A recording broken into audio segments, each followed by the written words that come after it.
legislature this past week.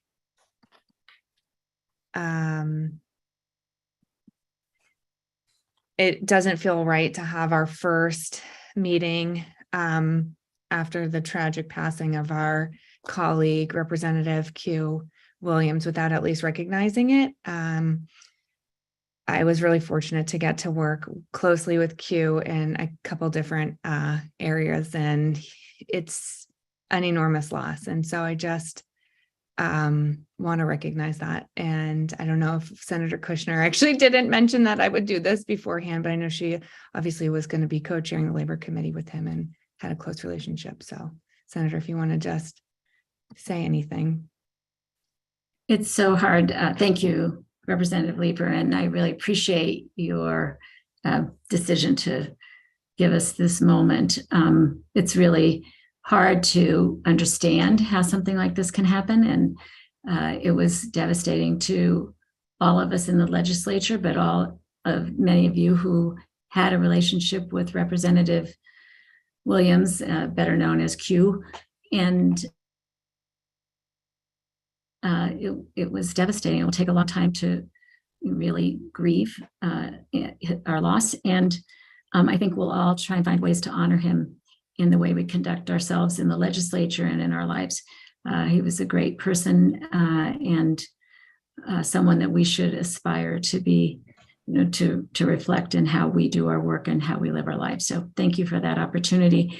I will take another minute just to say that this meeting coincides with the Public Health Committee meeting where we will be taking votes today. So I'm going to be a little bit of multitasking today. That often happens with legislators during the session. So bear with me if my camera's off. It's because I'm voting somewhere else, but I am with you and very excited to hear the presentations today. Thanks.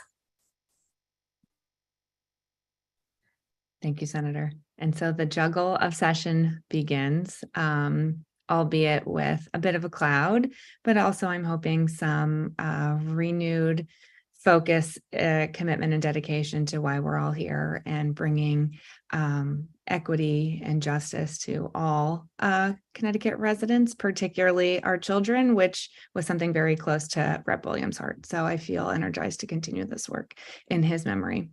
And with that, we will launch into our first item, which is a discussion of emerging technologies by Mr. Dwyer. Thank you so much for being here with us today. Sure, my pleasure. I do have some slides if you'd like me to present. It might be helpful. That would be great. And I can make you a co-host if you're not, or maybe actually I think Cameron might need to make you a co-host. How about I just share my screen? Do you have access already? Perfect. I do, yeah.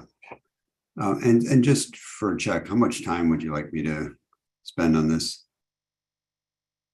It's possible to keep it within 15 or 20 minutes. Sure. Great. Keep it under 15. Okay.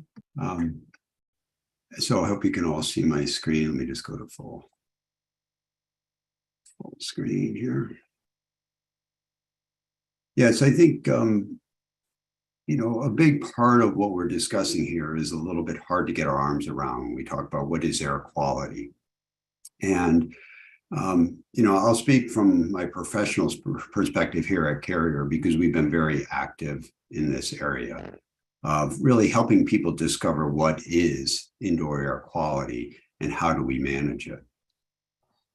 The discussion material that I'm presenting today, well, it's intended to be general in nature. There are some references to products that Carrier is offering. It's not intended to be a product pitch, but it was the best available material that I had that kind of gets the message across around the benefits of measuring in the technology that's available to measure indoor air quality. We all know that there's a raised consumer awareness to air quality. In this article from the New York Times references parents smuggling CO2 sensors into the classrooms in their kids' bags so they can check to see what CO2 as one measure of air quality is in classrooms. Johns Hopkins University Public School of Public Health right, is been on the forefront of leading the academic discussion around air quality, and really raise the awareness of the airborne nature of many indoor air pollutants. Clearly, it was stimulated by COVID, for which we all know is airborne, but it also relates to other indoor air pollutants. And while there's a health and safety aspect to air quality, science and studies have demonstrated that there's also a cognitive benefit, cognitive improvement in cognition in all applications, whether it's schools or in commercial applications. And there's a lot of science out there that supports this basic premise. So why would we improve indoor air quality? For health and safety and for improved cognition. Now, what we need to do is really make the invisible visible. Okay, through and one of the tactics we can take to do it is through real-time monitoring that give us insights into what's happening in the building and improved decision making on what to do when air quality goes outside of acceptable limits. It's also an opportunity to engage, educate, and communicate with the occupants. And we'll talk about some of the ways to do that. What are we trying to make visible, right? And I think in general, right, up until 3 or 4 years ago, right, we thought about what we measure in indoor air spaces as temperature, humidity, and in some cases, carbon CO2 levels. And I say in some cases because it was generally used when demand control ventilation strategies were implemented. And so it was one of the key inputs that determined whether more fresh air or less fresh air should be brought in. It's not a building code, but it was kind of more advanced building control system. But that was generally related to thermal comfort. And so when we think more broadly about the full spectrum of indoor air quality and wellness, certainly we want to measure those three, with CO2 being an always measured, but also look at VOCs or volatile organic compounds, particulate matter, as again, we know viruses are airborne. And so when they're aerosolized, the size of those virus particles is large enough where it can be measured. And then radon, which we do in pretty much all residential applications. So, what are the sources of some of these pollutants? And we've talked about some of this in previous sessions, so I'm not going to go into great detail, but I'll make these slides available for those that would like to reference them in the future. But we know the sources and we know the impacts from these sources when they're active at levels beyond acceptable levels in their occupied spaces. And then with each of them, there's slightly different strategies that can or should be implemented to mitigate or to reduce the level of these pollutants in the space. Now, the Well Building Standard has developed a criteria for which we can determine whether the level of a particular pollutant is at a critical, caution, good, or great level. And so it's a measuring stick that we can use that's done by an independent third party. And we at Carrier have adopted this as our standard or our recommended standard for which building air quality should be measured.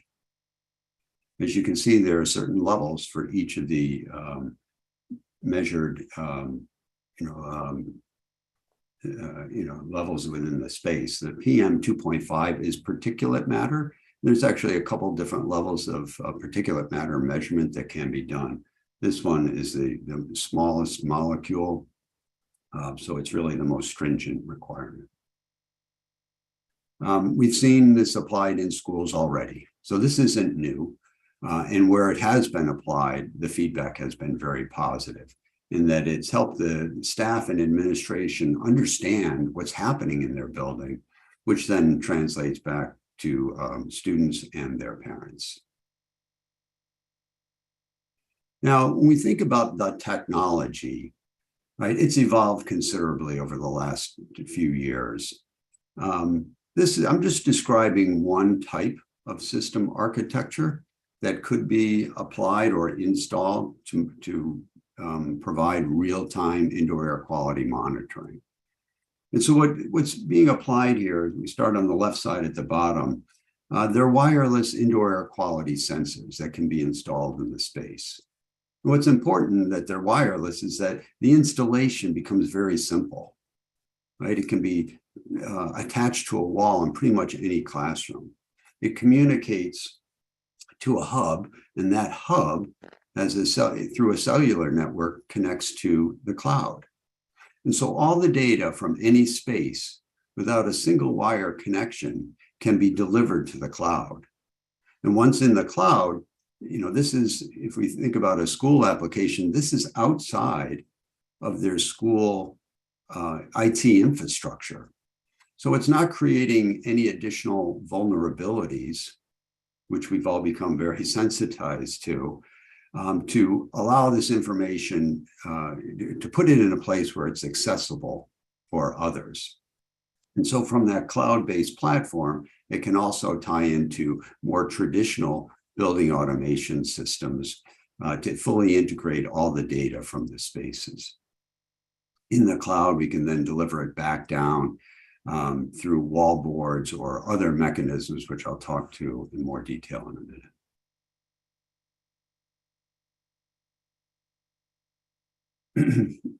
With a cloud-based technology, right, it enables a lot of ways to deliver the data.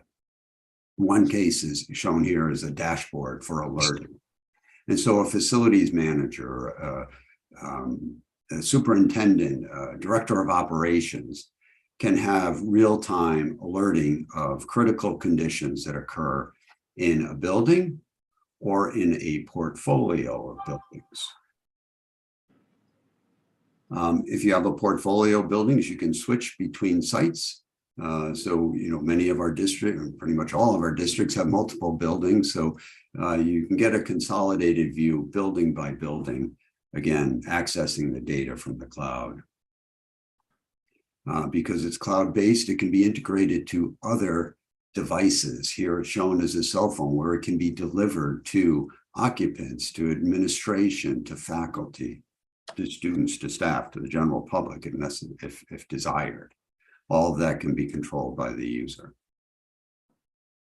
And we've also found that to inspire confidence in occupying these spaces, to have visual displays that give, you don't need a cell phone to determine the quality of the air in the space that you're occupying.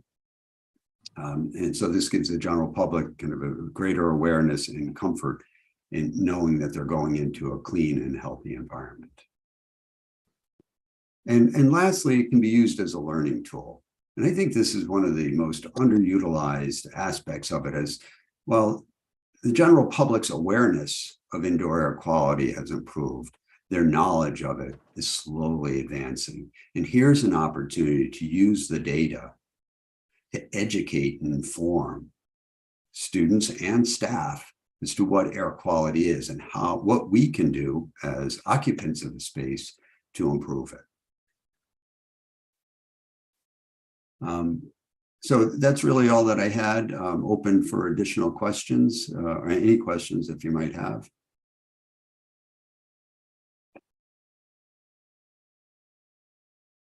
Are we taking questions now, or are we holding until the end of the program? Thanks, Brian. Sorry, I didn't realize I was still muted. I think it might make sense to do questions on this presentation now. So if anybody has questions, please feel free to raise your hand. Go ahead, Lou. Yeah, so thank you, Representative, and thank you, Brian. This is extremely helpful. I agree that air quality monitoring is definitely going to be a critical component, I think, moving forward. We did receive a training. Those of us at CEA actually did a training a little bit back that was held by the folks at the National Education Association. They had some experts come in and talk about this issue. they were focused on the issue of carbon dioxide sensors, because that's becoming a popular kind of measure to help kind of get a handle on the indoor air quality in different buildings. And really the message that they wanted to get across to us was, that specifically CO2 censoring, and I recognize that you're talking about something that's a little bit more comprehensive, but that, the CO2 monitoring piece was useful, but limited in terms of what it can really do, in the sense that it helps to provide us with an indicator that there might be something, that you may not have adequate ventilation in a building. But they also pointed out some examples to us where the CO2 monitoring had fell short because, for one reason or another, perhaps those monitors were not being calibrated on a regular basis. And they really, once again, just underscored that the CO2 was just a part of the, the comprehensive regimen that we need to be using. And so does the same lesson kind of apply to the sensors that you're talking about? And furthermore, would you agree that this, really needs to be part of a comprehensive indoor air quality monitoring and management plan in order to really be effective? Yeah, Lou, you bring up some really good points. One is these sensors, right, are part of the building systems. And as with all building systems, they require maintenance. And that maintenance may be calibration, battery changes, or replacements. So yeah, this isn't a one and done solution. Secondly, though, I would say that the sensor technology has advanced. So we're in a single cabinet now, right? A single device. You can measure a multitude of air quality factors. While it used to, a CO2 sensor used to be standalone, today it's integrated into a multi-sensor package.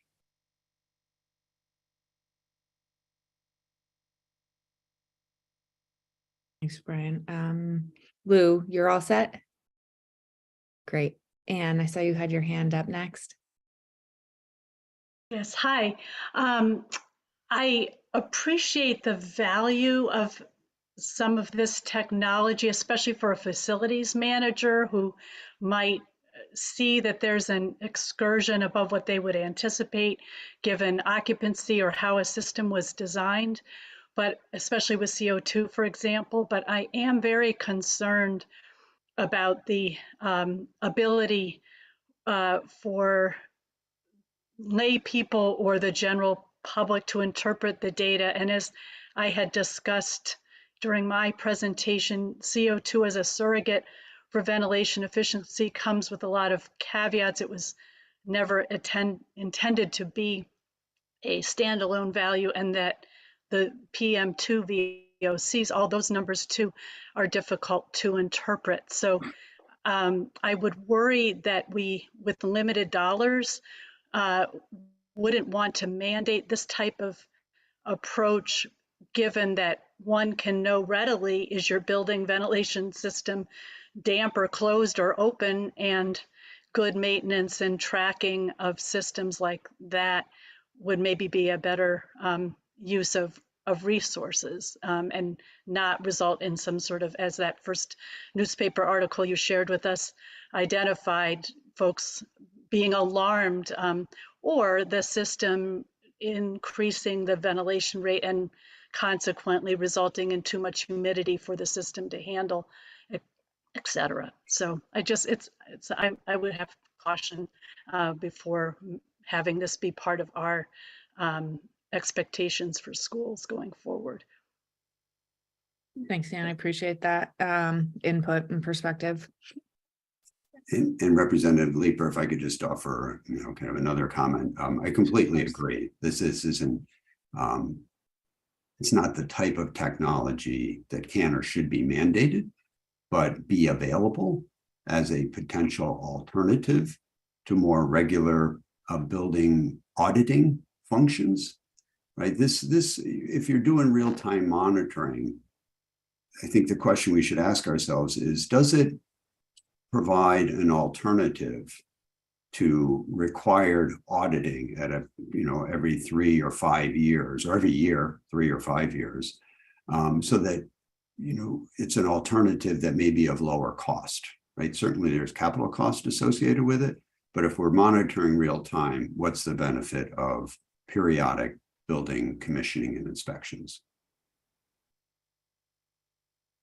Thank you for that. Matt, I think you had your hand up next. Thank you. Brian, thank you for the presentation. That was excellent information. I think that the multifaceted approach is what this emerging technology offers, right? Being able to see real time the monitoring of the conditions in there is helpful. It's again, CO2, like we've said, is not the end all be all. Any of these indoor air quality parameters are good to know. It's better if you know what to do about it. So like Jens was kind of driving at is, well, what do we do with this information? I think that utilizing the monitoring as kind of the canary in the coal mine in between your regular inspections is a helpful way to continuously understand that we need to get things to a benchmark. There's where we need to be. We're compliant everywhere. Let's make sure we maintain that compliance, and utilizing technologies like this as the monitor is helpful. They do need to be calibrated all the time. That's an important part of it. And I really like what you said about the learning tool and being able to even, kind of use some of this stuff in STEM class, or, in the sciences, to be looking at the health of the building, and people understanding the health of the building is related to their performance, and tying that all together in the educational aspect of it is really something I hadn't thought about. And I think that you're right, it's underrepresented and has a great function available. So I'll leave it with that. Thank you. Thanks, Matt. Leonard? Thank you, Madam Chair. Brian, thank you for the presentation. I think Matt said a lot what I want to say. The one final key piece for me is the equity as far as networks. I think I heard you say in your presentation that a lot of safe building systems, which I work for Johnson Controls, so I do a lot of that. It relates to, I think you said cell service.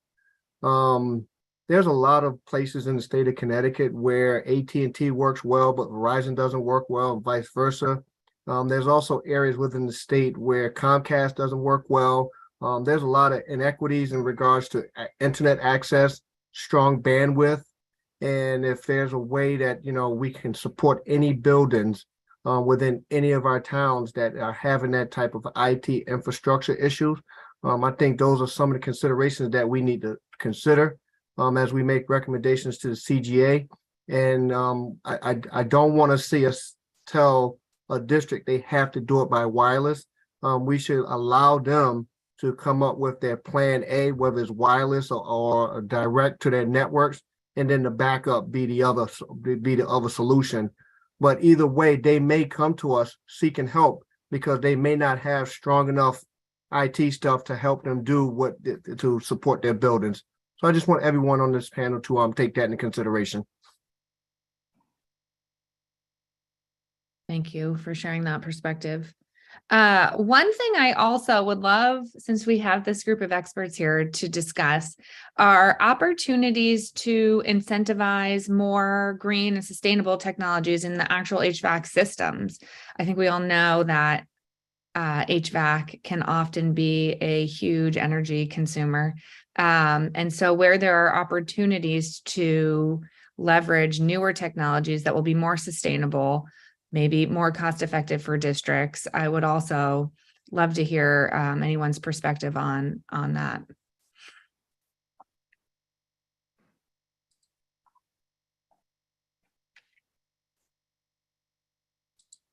I'm going to jump in because I don't see anybody else doing so. And I think I know this has come up before in our conversations, both within this working group and also just with individual advocates in this area. I think we're getting to the point where we're coming close to needing to make our recommendations, and we really want to make sure that we've brought forward enough ideas, or the broadest number of ideas as we can, about how to address HVAC issues. We know that even in new buildings today, we're concerned about the HVAC systems that are being installed. Are they going to be properly maintained? I think Representative Leeper raises a really important point when she talks about energy costs, and not just cost to the district, but cost to the environment. And so if folks have, even if you're not ready to talk about this today, if you have resources you think we should be taking into consideration, I would hope you would get that information to our clerks, because I think we want to make sure we've cast a wide net to, really be inclusive in how we're approaching these issues. We know that indoor air quality is a long-term, getting good indoor air quality in our public schools is not something that's going to happen today or tomorrow. It's going to be a process that's going to take years. So I think considering new energy, new technologies would be helpful at the outset. So we just throw that open to you all. Thank you, Senator. You said it. You said it better than I did. Matt, go ahead. Thank you.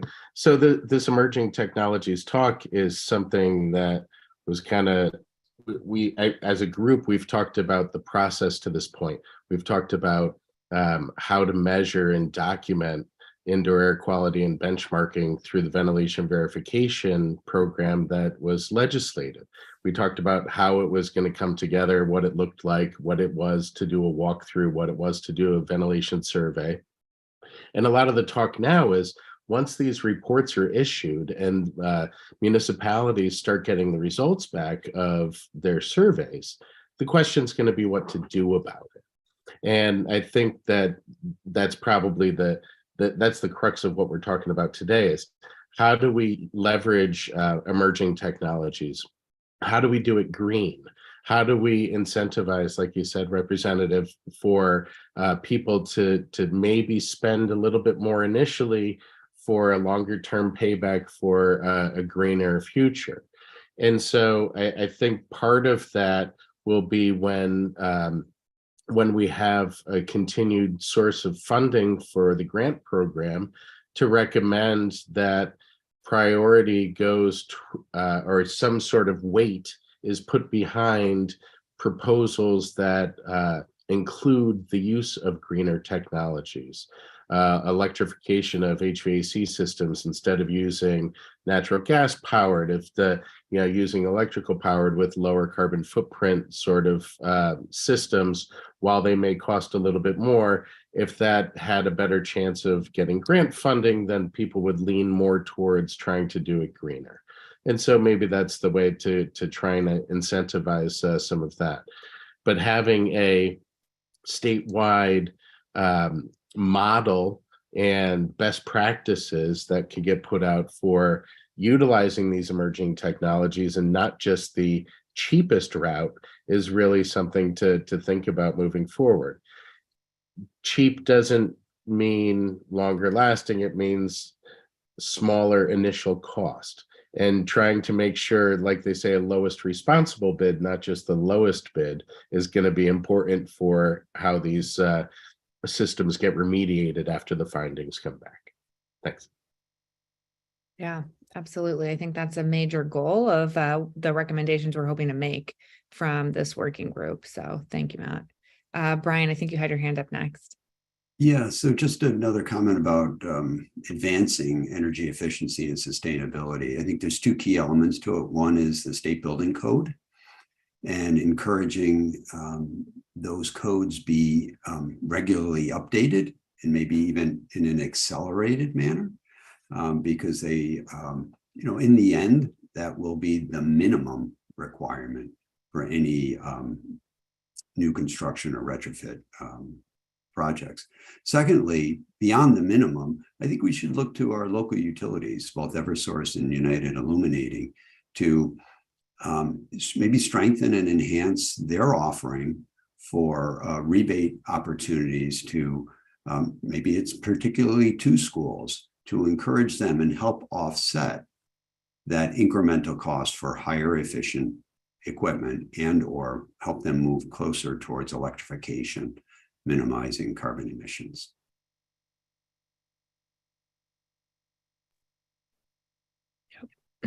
Thank you. And Lou? So I just wanted to weigh in on the emergent technologies piece. For one, I mean, we're definitely supportive of using, high efficiency systems, in particular with an eye towards, again, just helping us to advance our carbon reduction goals. I mean, there's multiple benefits there to be had, both from on the health impact side as well as on the cost saving side. So that should definitely be a priority. It was one of the priorities that came up in a number of the coalition conversations that we've had over the last year plus.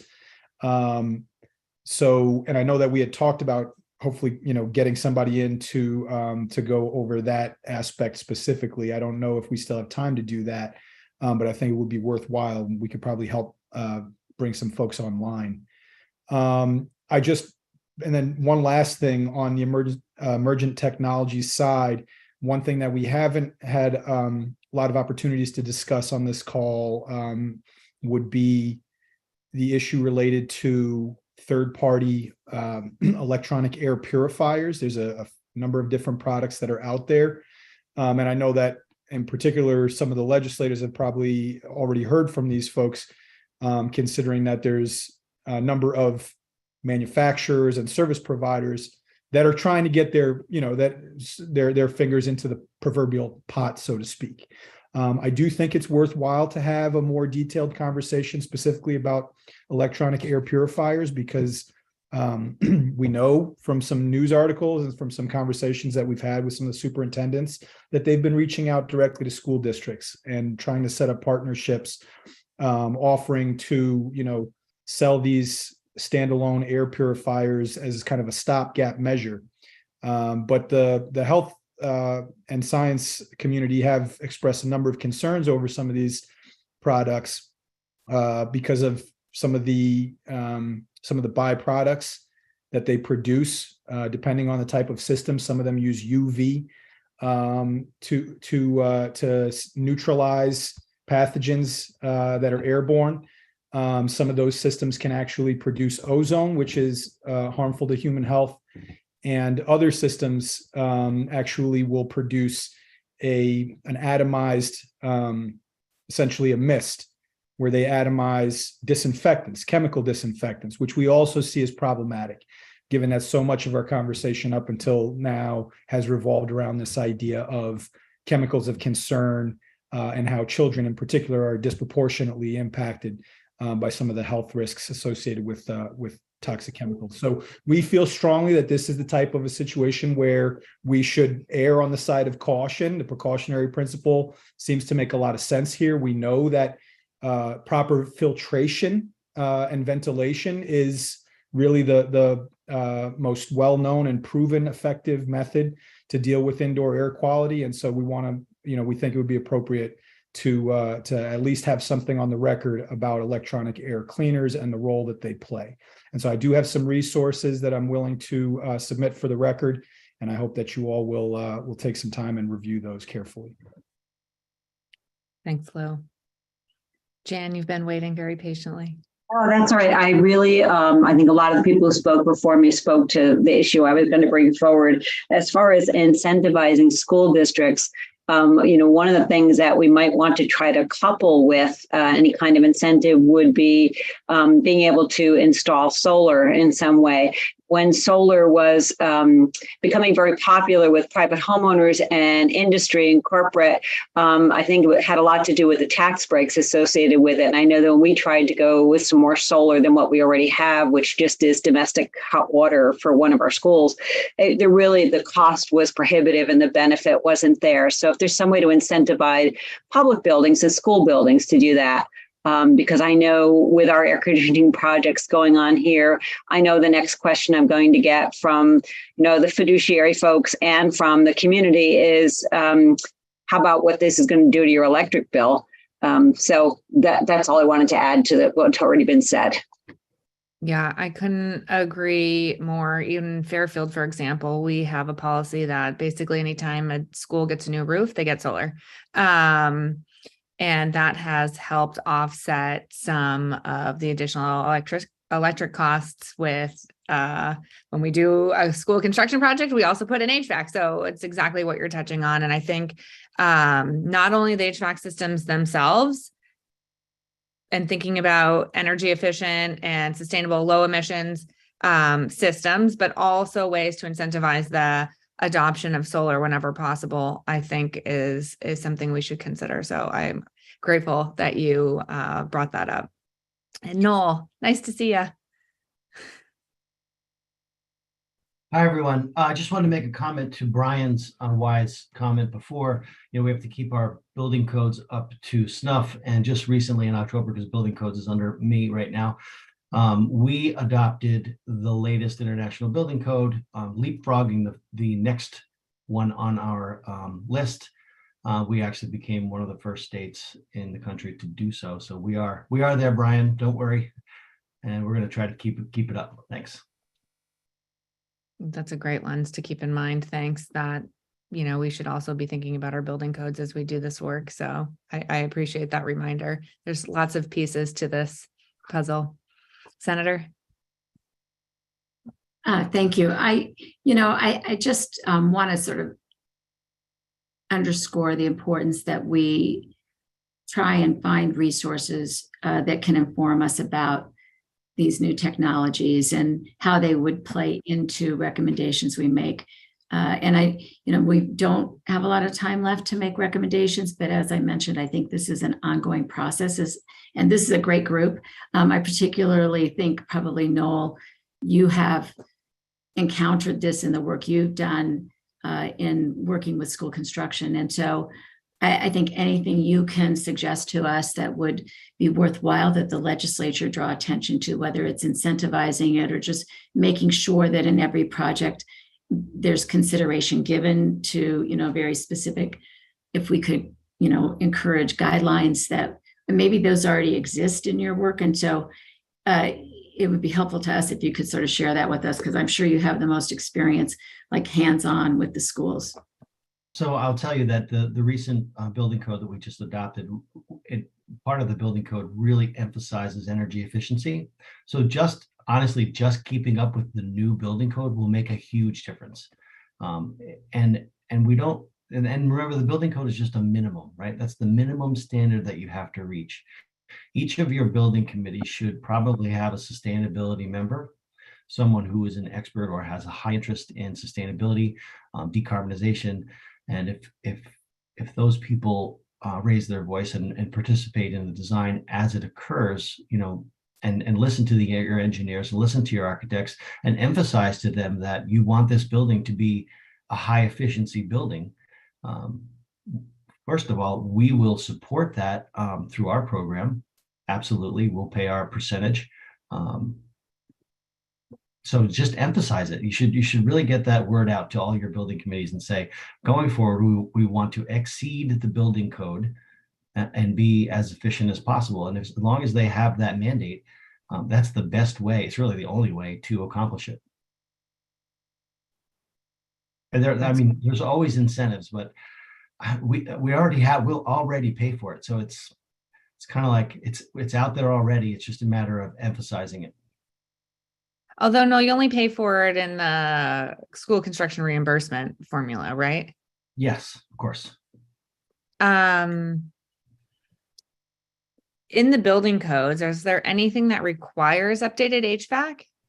Yes, if you were to do any work to your HVAC system, you would be required to bring it all up to code. It depends on how much work you do, but you would have to bring it up to code. If you were to bring up any of your schools right now, even a brand new school, to the current building code, you'd see significant improvement. So any work on your school requires you to bring the entire building up to the current code. And No, not current the entire, not the entire building. It's whatever you're touching at the time has to be brought up to code. and that includes HVAC. Yeah, so if you did a renovation and it significantly affected your HVAC system, then your HVAC system would have to be brought up to code. But if you're redoing your gym floor, you don't have to put in HVAC in your gym. No, but your Got it. floor will have to be to code, of course. Joni. This might be a silly question, but who exactly is it that is in charge of ensuring that these codes are being met? Because one of the things we had talked about, and I don't remember if it was with this group or within our subcommittee group, but we had talked about the accountability of, who is it that's actually monitoring and guaranteeing that, yes, these things are up to code and, everything is complaints are being handled properly and all of this stuff is being checked properly. So I can handle that if you would like. So initially, your design team makes sure that they design it to code. They're the code experts. And then your contractor has to build it to code. And then you have building inspectors who inspect the work as it goes on. The building inspectors make sure, they're like the last line of defense. They make sure that everything has been designed and installed correctly to code. So there's a pretty robust system out there to make sure that the building meets code. And plus, every school that you guys do significant work on should be commissioned. Commissioning means that you hire an engineering team to come in and make sure that the installation is correct and that all the equipment is working to spec and it's working correctly, because even if you install it correctly, it doesn't mean it's necessarily calibrated correctly. So you want to have a commissioning agent come in at the end of the project and go through everything and make sure that it's all running correctly. Joni, do you have any other questions?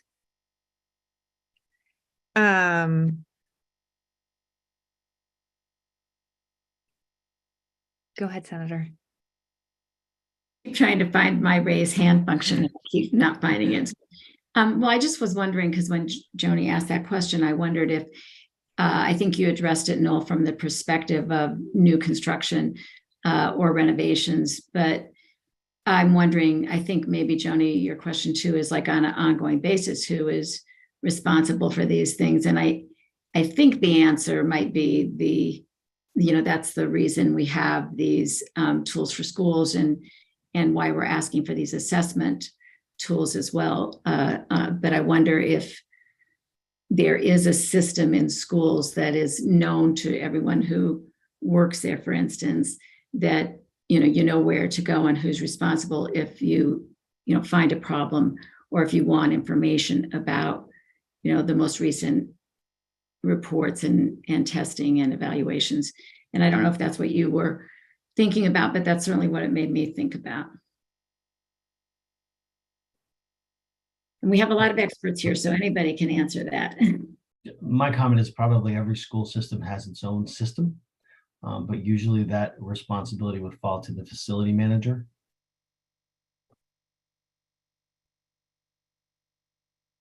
Go ahead, Joni. I was just going to say, I think that just to stress the point of why I think it's so important for all staff, even students, to be educated on what to look for, because, it's great to say, okay, we're going to have this in charge of, our facilities manager, and we would like to think that they are all know exactly what to look for and they're perfect at their jobs and they care the 100%, and maybe they do. But just to ensure, because of the people, as a teacher, I didn't necessarily know what to look for until I started, doing all of these trainings. And we talk about the invisible, and people don't really understand how serious it is when you can't see it. So I just want to stress involving the teachers and the students and all staff at all levels to make sure people are even able to recognize that there is an issue, and then also know the proper outlet to go from there with that issue. Because, we do sometimes see things that we maybe think doesn't look right. And if you go and report it to somebody and that person says, yeah, no, everything's okay, do we know, is that okay? Or is this the right person I should have gone to? And I just want to make sure we have a checks and balances in place so that all of the people involved know what's healthy and what's not. Jan, feel free to jump in if you wanted to respond to Joni. Thanks, Joni. I just want to add to that. I think you're right, but I also want to caution us not to add any more professional development time to what is already an overfilled teacher professional development schedule. So if there's something simple that people can review, and then someone for them to go to in the building or directly communicate with, that makes sense. Yeah, I mean, I don't think Joni or any of the teachers that I represent will argue with you on the point that they've got, more than enough professional development requirements on their plate. So, but I would agree that, some education component, training component for the school faculty and staff needs to be part of the plan. And I would take it a step further to say that there also needs to be some type of a public education component so that we're also engaging with parents, and members of the general public, and they understand, exactly what the state and what their school district are doing. And so I just want to point out, I mean, one of the things that, we're going to be including in our recommendations is actually not new. This was one of the recommendations that was included in the 2000 DAS report, was that there should be a designated IAQ coordinator for each school district. Somebody who's responsible for maintaining the plans, who's responsible for acting as a liaison with the various state agencies, the local health department, et cetera. That person would be responsible for conducting or appointing someone to conduct the routine school building walkthroughs, and that person would also be responsible for, overseeing and administering the, a comprehensive IAQ school IAQ management plan. So that's all, in there. Those recommendations have been made a number of times over the years. So I think that would be an important thing. And then the last thing I want to say, before I clam up and give others a chance to speak, is I think one of the other really critical things that was included in the working group charge was to determine all of the intricacies of how the administration of this is going to be managed, right? So I think at some point, if not today, hopefully on the next meeting, we're going to have some time for a discussion about, what's going to be the role of DAS. How does that dovetail with, what responsibilities will the Department of Education, the Department of Labor, et cetera, what kind of responsibilities and roles are each of these agencies going to play? I think warrants some significant discussion. Yeah, thank you, Lou. And just want to ask, and I don't know, Noel, if you would know this, but are there any requirements currently for making public any air quality testing within schools? So one of the things I think that happens often in districts is somebody's sick in a classroom or in a wing of a building, and they request a Tools for Schools walkthrough. They do some testing, and then they don't always necessarily feel like either they get the transparent information and results from that process, or maybe even still don't really trust it. And so I don't know what sort of requirements already exist around transparency of that type of information. I'm not sure if you do.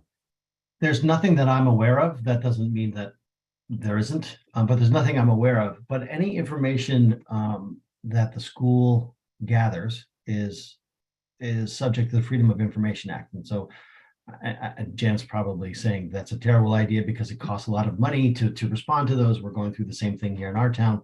But just having that Freedom of Information rights, usually I would assume that the school districts would be happy to pass out that information. I would think so.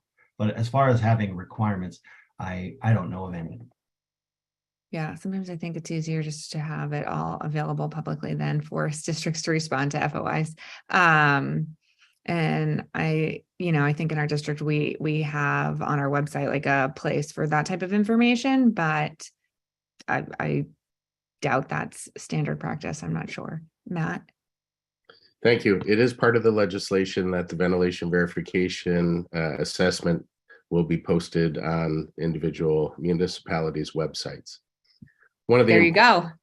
One of the important things to talk about, though, is the education of the public about how to read them Mhm. and what's going to happen when these things start hitting. And like I called it in my presentation, your IAQ report card. Yeah. So when you see a couple of F's on there, to not have people panic necessarily. We don't want people pulling their kids out of school because they think the indoor air is so unhealthy. Where 5.0 might be the passing grade and you have 4.98, well, technically that's a failure. That's not a 0. And so figuring out a way to educate people about what these reports are going to look like and how to interpret them is going to be an important public outreach campaign that we'll all probably be tapped on to just as a member of this group. And so I think it would be wise to consider some sort of outreach for that. Here's what the report looks like. Here's why you don't need to panic. It's easy as a parent to say, well, gee, we didn't have air conditioning when I went to school and we couldn't wear shorts. And, right. And we walked uphill both ways. But when my kid goes to school and I say, oh, geez, the humidity is 70%. Well, we're not going to close the school for this. But, we also don't want someone looking at this report and wanting to remove their child. So I think that that's an important consideration as well. Thank you, man. A great point. Absolutely. And educating the public will be a part of this, especially as this work is expanded into more schools. Yeah. So thanks, Matt. Brian? Yeah, I just wanted to mention, and I'll include in the chat a link to what the Boston Public Schools are doing with their indoor air quality monitoring. And I would encourage you to take a look at it because they've gone very deep into exposing what's happening in every classroom in every building. Whether or not they regret having done it, they did it, they keep it up. But there are others out that are very transparent with real-time monitoring of school air quality. Thanks for sharing that. I just saved it and I look forward to looking further into it. Michael. Yeah, Matt, to your comment about the report card, wouldn't it be beneficial with the posting of the report card to also basically instructions on how to read it on the site? So this way here, people don't have to they'll be able to look at that and show how to read that report card before they start panicking and thinking that, something's wrong or whatever. Yeah, yes, I agree, Mike. Thank you for that question. Part of that yes is a qualified yes to assume that all of the reports will look the same. My personal recommendation, and I don't want to switch the conversation to that quite yet, but my personal recommendation is to have standardized reporting forms that are available throughout Connecticut so that if everyone uses the same format, then it's a lot easier to create one document about how to read that format. If everybody does it differently, then the onus would be on the people preparing the assessment report to give an executive summary or a way of how to read that. And that would be on the engineering firms as opposed to something that was standardized. I would push more toward the standardization. Yeah, the meeting that we had earlier, basically. But once they have that standardized report, the average layperson is not going to actually really know how to read it without any kind of instruction on how to read it. I agree. So, if there was an MOP that could be developed for reading the report and used as part of a public outreach program and education for superintendents and building managers, that would certainly be helpful.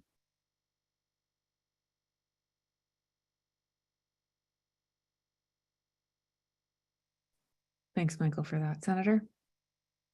I think that Brian or Mr. Dwyer, it's really helpful to have that link. I think I know we often use our Office of Legislative Research to help us find other states and what they're doing. And I know from OLR, we have John Moran with us today, and he's been looking at some of these issues. And I know, John will appreciate your help in looking at what other states are doing on indoor air quality in public schools and using that as a resource as we move forward, both maybe in the recommendation process, but clearly too, as we go forward with the legislative proposal. So, I just wanted to make sure people are aware of that, of your work in that area, and that you're a resource we can call upon.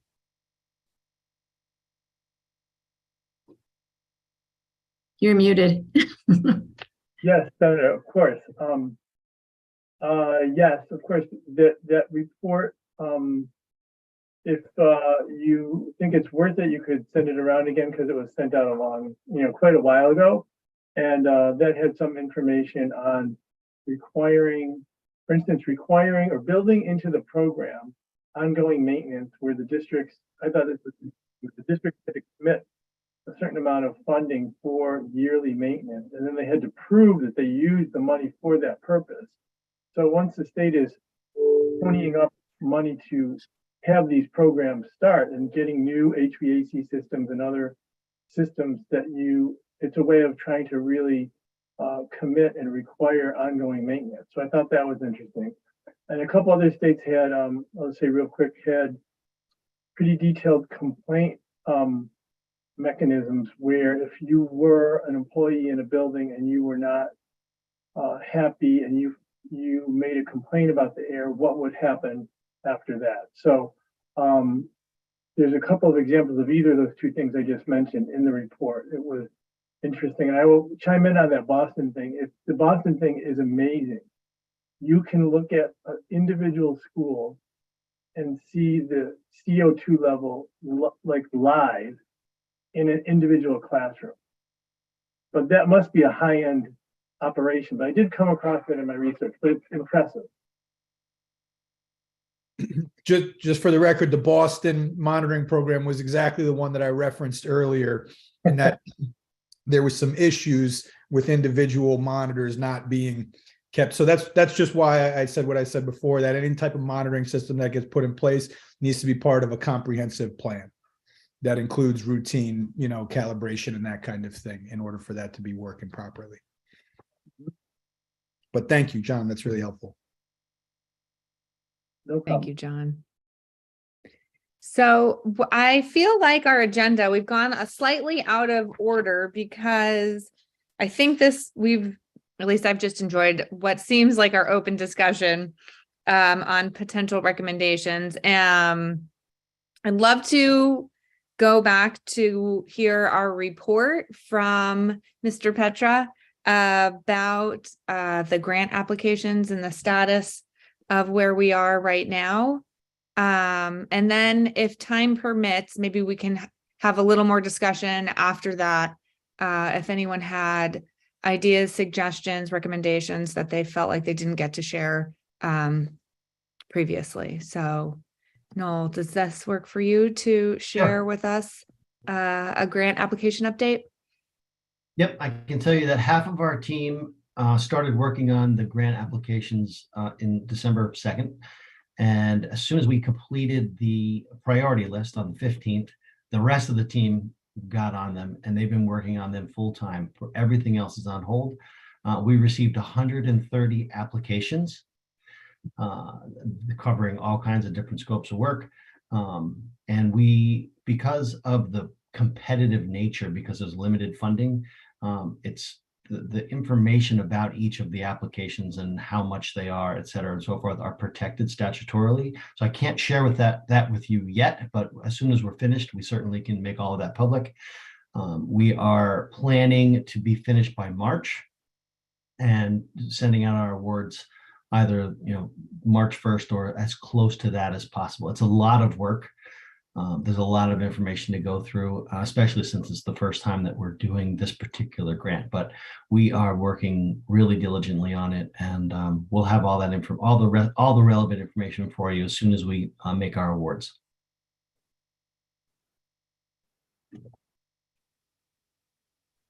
Senator Kushner? Hi, I just wanted to clarify one piece of information. You said that you received 130 applications. Does that represent 130 school districts? Or does that represent there might be multiple applications from one district? That's right. We have lots of districts who have multiple applications in. So it's though each application represents one particular project. And so we have 130 projects, but we do have many different districts that have put in multiple applications. And just to keep, there are a few more questions, and I know I'm pushing it. I don't know how much you can reveal, but do you know how many districts have applied? I don't even have that information. No, I'm sorry. And just, you know, your sense of it. I know one of the things that has concerned us about this first grant application tranche was that the time was very short for people to apply. And there was some belief that districts that didn't already have projects in the works wouldn't be able to meet the deadline. And there were also some concerns raised about equity in terms of districts that didn't have resources might not be in a position to apply for the grants because it's still dependent on, you know, matching it with district funding.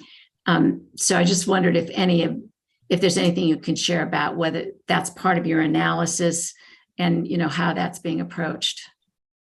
So our analysis does not include upfront funding because the upfront funding will be reimbursed if you're awarded the grant. It's all part of it. So if you spend $10,000 putting together your engineering package and your design package to submit, and you are awarded, then that $10,000 will be part of our grant application. So we did not include that portion, and I'm not really sure how we would. I think that might have been confusing the way I said it. What I'm really talking about is districts that didn't have the funding to begin with to do an HVAC upgrade because, you know, they're poor school districts that just don't have the resources, and they know that even with the formula for school construction, they still couldn't afford to do the project. So, you know, this whole issue of equity, which I think has come before us, is still there on the table. If we have a system of grants that requires that there be matching funds, and the school districts can't afford it because they also are dealing with overcrowding of schools and, you know, schools that are falling apart, and they have a higher priority in terms of, you know, what the projects are a school district is dealing with. You know, I'm not sure that our goal of really improving HVAC in schools, especially those schools that are, you know, really limited in terms of resources, that equity piece of it, I don't know how that fits in. So we didn't get any feedback from any districts that described what you're explaining now. There's no one called us and said, hey, we can't afford to do this, but we have this problem. I didn't hear any of that. And there are some programs that we have, and I cannot think of the names of them right now, but they're for the very poor districts that allow them to apply for money for different types of construction. But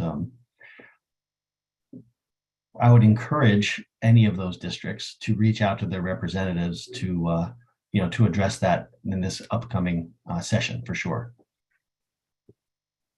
And I see other hands, so I'm going to hold off. I have a few more questions, but I'll wait until others have an opportunity to ask, and then I'll come back.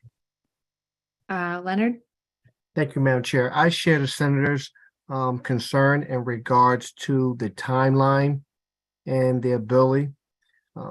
We had our CABE convention back in November, and we had various districts with the ability to pay and districts with the perceived ability not to pay in various stages of their projects, and felt that the state just wasn't giving them their fair share if they were a district perceived with the ability to pay. But more importantly, I encouraged on the record that if you didn't have enough time to meet the deadline to still proceed with your packet and submit it, even if you didn't have to meet it, you still should submit it because I think it's very important for us to get that information in. And I encourage them to reach out to whoever the contact was listed on the application process or on the website so that the state could actually have real-time data. I didn't want anyone to be discouraged based off the timeline, and a lot of districts were just frankly discouraged and didn't even bother to submit because one, they felt they didn't have the funding internally, and number two, they thought it was so short-sighted as far as the time, they just didn't do it. So I want us to take that in consideration. And if there's a way we can, in the future, as we request information from districts, that we really take into account the capacity of these districts and make sure that we have supports in place for them to be able to submit in a reasonable amount of time. Thank you. Thanks, Leonard. Jan, I think you had your hand next, unless Senator Kushner, you wanted to respond to Leonard. Okay. Jan, go ahead. Well, just quickly, I'll add another perspective to Senator Kushner and Mr. Lockhart's perspective. We did put an application in order to get it done. We had to take our facilities person completely offline. She worked on nothing else. We had to get a town council meeting and a board of finance meeting, special sessions put in place. We're really fortunate to have a nice relationship with them, so they would come out and do that for us. But the timeline was really an impediment to getting that work done. We felt like we had no choice since we are promising our teachers and our parents that we're going to try to get air conditioning in the coming 18 to 24 months. But it was just one more, really difficult burden. While my central office was also dealing with the new IEP program and the reading requirements, and it really felt crushing. So I do worry for those districts who weren't able to get something put together. Thank you, Superintendent, for that perspective. I think it's really helpful to sometimes take a step back and hear all of the various components that are involved in getting these applications in, and also that you're not operating in a silo. You're operating with other town bodies that also have meetings on the schedule, and there's a lot of town volunteers. So getting those folks to rearrange their schedules isn't always easy under a tight timeline. So thanks for that. Lou. Thanks, Representative. So I just want to start by just kind of giving credit where credit's due, because given the task that was put before them, Noel and his team, I think, did an outstanding job. If anything, we were one of the groups that was putting significant pressure on the folks at DAS, expressing some concerns over the timeline, that kind of thing. And they were great in terms of meeting with us. They did, reassure us, we don't have a ton of applications to point to right now, but we rest assured, we expect that we're going to get lots and lots of applications in the last few days. And sure enough, that seems to be what happened. So, while I absolutely echo all the concerns, that folks are putting out there, I just want to recognize that Noel and his team did a great job of rolling this out and really, I believe, put their best effort out there to get as many schools that they could into the pipeline. So I appreciate that very much. Having said that, I think one of the things that we're going to be proposing for a recommendation, we hope that others will support us in this effort, would be to have the funding for this. Is a 2-year grant program, as you all know, and our hope would be to see a more permanent funding stream put in place, and one that was more akin to a straightforward grant program as opposed to a reimbursement. And so we'll more than likely be recommending that that the state roll HVAC installations and upgrades into the normal school construction bond approval process. And so so that this way we can actually provide some of those, especially to high need districts, provide the funds and the resources to make those investments on the front end, as opposed to a reimbursement program. Thank you. Thanks, Lou. And no, it looked like you wanted to respond. And just quickly, I also wanted to say, I'm glad Lou thanked you and your team for your efforts. Accepting 130 applications in that timeline is also not easy. And also It's my understanding DAS didn't choose that deadline. So just a reminder. Thank you. Well, I just want to respond by saying thank you on behalf of my entire team. We found out we were going to do this in July. We were able to build the entire program and get it ready for December 2nd. We didn't like the time frame either. We were stuck between a rock and a hard place, but my team really did their best to get it out there as quickly as possible. So thanks for that. I appreciate it.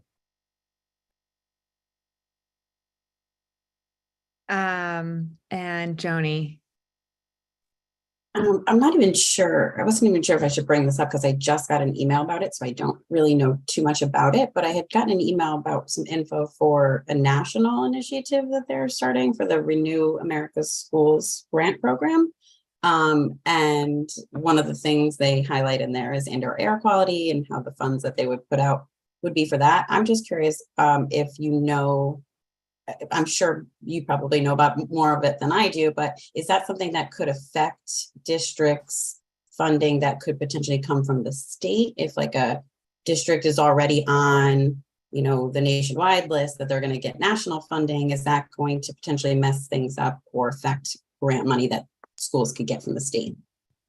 No, that shouldn't affect it at all. We have a system so first of all, statutorily, you're not allowed to use federal funds for the project that you're being reimbursed for. However, there's a way to work around that. And we went through that a whole bunch of times in our webinars for the HVAC system. Basically, if you have $100 project and you're getting $20 from the feds, then your application to us would be an $80 grant ask. That way you get the reimbursement. So you are able to use the federal funds coming up. That's a brand new program. We send it out to everyone. Deep sent it to us. We send it out to all of our districts, and then we put it on our website. The details of that, I believe it's an energy efficiency program, but it would also dovetail into IAQ and HVAC efficiency. But the details aren't out yet. So what I suggest is that you go to our website, look at the link if you don't already have it in the emails we sent, and follow as closely as you can to find out when the actual details of that program will be available. Tony, thanks for bringing that up. I think that's another layer to this work that's really helpful for us to keep in mind. And Noel, do you mind sharing? You mentioned to look at some link. Do you mind sharing that in the chat so everyone could access that? Or we can send it out afterwards, perhaps. Yeah, I'll have to send it to you guys afterwards. And you know what I'll do? I'll ask my team to resend that email out to all the districts again so that they have it and can watch for it. Thank you so much. Senator Kushner? Thank you. And I'm sorry, I feel a little embarrassed now that I didn't start out by thanking Noel for all the hard work. And I feel like the way I raised these issues may have sparked some of the thanks you got, Noel, because I sounded kind of strident or ardent, or I'm not sure what the right word is, but I might not have sounded very nice about my questions. But I do recognize that, you were responding to legislation that we passed and that it is that we're looking to you really to help guide us through all of this because you have the most experience. I still have a few more questions about the process. I think at one of our earliest meetings, you suggested there might be another grant period where there would be open applications.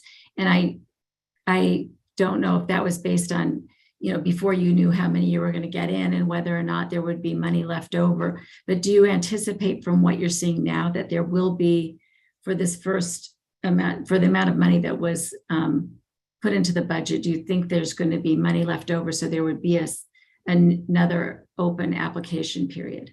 I don't have any insight to the actual amount because we just really aren't that far. Mm-hmm.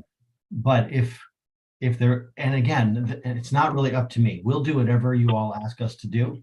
It's when you guys meet in your session, you'll determine whether or not we go on with the remaining money, if there is any, or if there'll be more money coming. If there is more money coming, I suggest that we do this on a rolling basis, on a monthly basis, just like we do roofs or anything else, code compliance.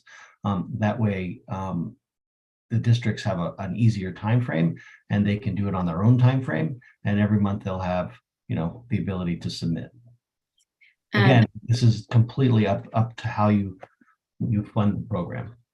Yeah, and I appreciate that. And I think as we go into this legislative session, it would be important to hear from you other advice, things that you know, from the inside can see would make it better, easier. And I would say the same thing to Leonard Lockhart, who had commented, because I feel like the school boards and the school superintendents, all of you who participated today, you're the ones on the ground doing this. You have the most intelligence and knowledge about it. And so I think as legislators, it would really be helpful to us if you also make sure that you, not only bring these issues up in this forum, but also maybe write them down, send them to us. And certainly I know we would want to consider your suggestions for recommendations that we might make out of this committee. I have a couple more questions. You mentioned that it is a competitive process, which we all know. Are you dealing, Noel, with internal, like written policies or guidelines that are known to all the school districts? Are there things that we should be aware of that inform your decision-making process? And then additionally, who's involved in that? How is that decision made? Is it made by your office? Is it made by a board or a team of people? You know, if you could just fill us in on that. Sure. So we had established criteria, and I don't have the list in front of me, but it basically was the age of the school, the condition of the system, how long ago, how well it was maintained, you know, the accuracy of your maintenance logs, the plan that you have to maintain the system in the future, et cetera, and so forth. And so we have two sides to our house. We have a grant side, and they make sure that, you know, the information is accurate and correct. And we have the plan review side, which is made up of 5 architects, and they go through kind of the detail of the buildings and the systems and the work being done. And basically, we're looking to prioritize the neediest schools with the most information. It would be really helpful if you could even just summarize that for us and send that to our clerk. If you have a document that already exists. We've had it on our website, and it's in our slide deck, and it explains the entire program plus, and there's one slide dedicated to the criteria. You know, and it's points based, so we'll just give you 1 point for this, 1 point for that, et cetera, and so forth. Yeah, and I'm sorry. Try to make it as objective as possible. And I apologize if this is stuff you've already shared with us at the beginning of this process, but I have forgotten it. So we'll pull it up again. And if the clerk needs to, we'll reach out to you to get the slide deck renewed and get it back to everybody I think it would be helpful to look at that as we're preparing to come up with recommendations. And then finally, last thing, I don't know, this isn't really a question to you. It's just a comment. I know that our governor, who originally proposed in his budget, the beginning of the discussion about funding indoor air quality, funding HVAC systems and these grant programs. You know, one of the things that I think the governor anticipated, from my understanding, is that we would really have a better idea of the cost, the overall cost, you know, the long-term cost that would be associated with renovating and installing new HVAC systems into our schools. And you know, I just wondered if you're in a position through your office, or if we as a working group should be trying to help come up with that overall price tag, so we have some idea of, you know, what resources is it going to take from the state in the long run to get to a point where every school in the state has good indoor air quality. I know a lot of people have just thrown out timelines that say, oh, you know, I've said it too myself, you know, we know this is a long-term project. We're not going to be able to do this overnight. But I think that the cost of doing it is a huge factor in what the timeline actually will be. And so any light you can shed on, you know, how we come up with that price tag, or how we get to the point where we have a real thoughtful analysis of what year we might expect to have schools across the state with good indoor air quality. I think what we learned from the previous discussions is that really we're not going to get good indoor air quality unless we have air conditioning in every school, because we're not going to be able to meet, you know, long-term the right humidity, levels that we want to have and the temperatures that we want to have. And so, you know, I'm just, this is kind of long-winded, but I'm just thinking that it would be really helpful if we had some idea of how do we get to that point where we have a price tag on it so that we can really figure out what's it going to cost the state and the municipalities to get to that point. Yeah, so that's like the magic number everyone's looking for, of course. And I think what we need to do is take what we can from the information that we gain from the applications this year and try to do a forecasting. I mean, if we were to just say, okay, we're changing everyone's HVAC, that would be billions and billions and billions of dollars for every school in the state. But, you know, I don't know what the actual need is from a dollar perspective. But we'll do, you know, we'll make all that information available from the, you know, the grant requests. And we'll all have to do our best to try to interpret it. Yeah, I didn't expect you to have a number today. Oh, well, don't worry. People were asking me that back in July. Well, how much will it cost? Well, I have no idea. That's a big number. But I do think that is part of our charge here, even if it might not have been explicit in the statute. I think implicitly that's been part of, you know, it's been part of the discussion. It's something that we have to figure out. And even if we can't get, I mean, you're even talking about you're not going to really have a final decision or announcement on the grants until March. So it may be difficult for us to come up with that number in this legislative session. But, you know, we're certainly going to try. But if it's not possible, I think we should consider as a working group, you know, how do we address that in our recommendations going forward? Yeah, frankly, I think it'll take some time. It'll take a couple of years to just get our arms around it and understand it. We have the advantage of decades of work with our other grants.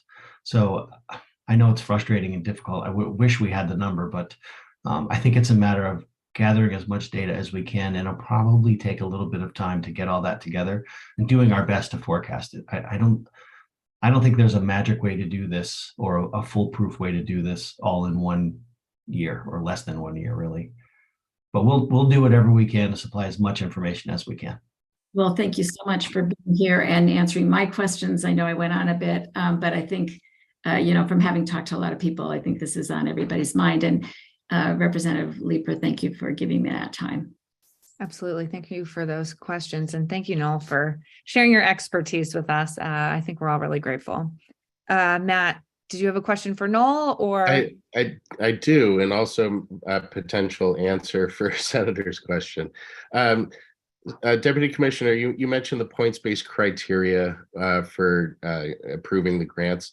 I just have two quick questions. Who develops those criteria? Is that statutory or is it internal? And the second half of that is, are there any points for green technologies that are awarded during that process? So we developed the criteria based on some of our other grants, kind of using the same system and logic. And no, we did not include any additional points for green, any above and beyond green or sustainable designs. Thank you. And thank you for all your work on it. Certainly, we understand that there was a deadline for this money to be spent too. So being able to award it is really important part of that process so that people could do the work.